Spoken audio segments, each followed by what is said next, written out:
जब सड़क भी दूर हो और मंजिल भी दूर हो, कदम एक कहानी होती है। गुड मॉर्निंग एवरीवन, कैसे हैं आप सब। आई होप सारे अच्छे होंगे और स्वस्थ होंगे। तो आज की वीडियो की शुरुआत हो रही है मेरे गांव से। साथ में आपको सुबह सुबह सिर्फ पक्षियों की आवाज़ सुनने को मिलेगी। तो मैं आप लोगों को बताने वाला हूँ अपने गाँव से और सड़क तक जाने का पूरा रास्ता बताने वाला हूँ। एक गाँव की पगडंडियाँ से बेहतर सिखाती हैं कि सफ़र क्या होता है। तो आजकल पूरा जो रास्ता है वो इस तरीके से घास से भर चुका है कि बिल्कुल पैर रखने के लिए जगह नहीं है। लैंडस्लाइड की वजह से ये रोड बंद है। साथ वहाँ पर गदेरा है जहाँ पर एक पुल नहीं लगा था, उसकी वजह से हमें सीधा उस रोड में जाना है। तो भाई सफ़र बहुत लंबा है। आप देख सकते हैं चारों तरफ भाई पूरा जंगल है, कहीं किसी का घर नज़र नहीं आ रहा है। और इस जंगल के रास्ते से हमें निकलना पड़ रहा है सुबह सुबह। अगर गांव में सारी सुविधाएं होती और साथ में रोज़गार का साधन होता तो भाई किसी को भी पहाड़ों को छोड़कर शहरों की तरफ नहीं जाना पड़ता।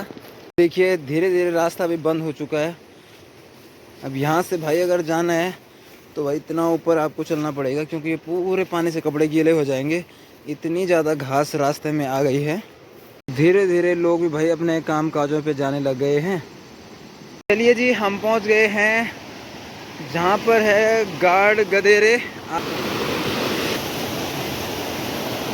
तो यहाँ पर है भाई हमारा स्विमिंग पूल।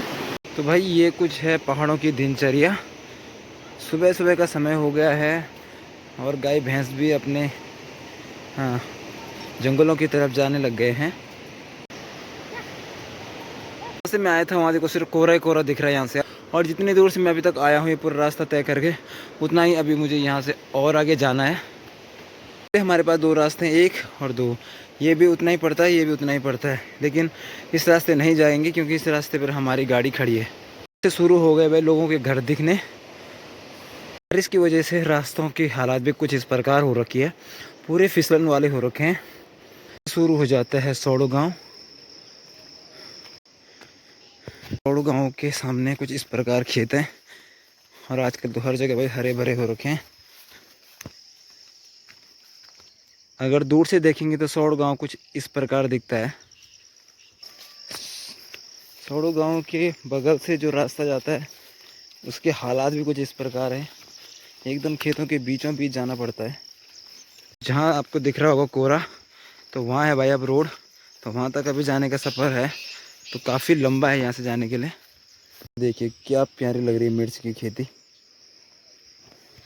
यहाँ पर पूरे खेत में अदरक ही अदरक। हम भी लगे हैं लगातार पैदल चलने पर, और एकदम खेतों के बीचों बीच ये रास्ता जो क्या भाई नीचे की साइड खेत और ये यहाँ से रास्ता निकल रहा है। पहाड़ जितने दिखने में खूबसूरत होते हैं, यहाँ की दिनचर्या उतनी ज़्यादा कठिन होती है। पहाड़ों में हर एक चीज़ के लिए बहुत स्ट्रगल करना पड़ता है। चलिए फाइनली पहुँच गए हैं हम ऐसी जगह पर जहाँ पर सामने दिखता है शिव शंकर भोलेनाथ जी का मंदिर, एकदम खेतों के बीच में। तो इतनी दूरी पे मैं अभी हूँ। और आपको रोड बता देता हूँ, वो सामने रोड आ रही है, वो जो आएगी यहाँ पर ऊपर, तो वहाँ तक अभी हमें जाना है। फ़िलहाल जय शिव शंकर भोलेनाथ। अभी तक मैं आधा घंटा पैदल आ गया हूँ, लेकिन कहीं पर भी मुझे एक इंसान देखने को नहीं मिला है। तो आप सोच सकते हैं पहाड़ों में लोग कितने दूर दूर रहते हैं। पुल देखिए आप किस तरीके से बना रखा है, ये देखो। तो आजकल पानी भी काफ़ी ज़्यादा बढ़ गया है गार्ड गदेरों का, बारिश की वजह से कल से कुछ ज़्यादा ही है। इससे शुरू हो जाएगी एक और चढ़ाई, और ये फाइनल चढ़ाई होगी रोड तक के लिए। फाइनली खड़ी चढ़ाई चढ़ने के बाद और मैं पहुंच चुका हूं रोड में। ये है रोड। लगातार चलने के बाद पहुंच गया हूं रोड में। यहाँ से वो सामने दिख रहा होगा उसके टॉप पर, वहाँ से हम आए हैं।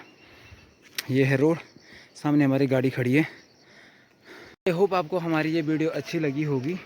हमारे गांव से और रोड तक आने का ये सफ़र जिसमें हमने आपको बताया।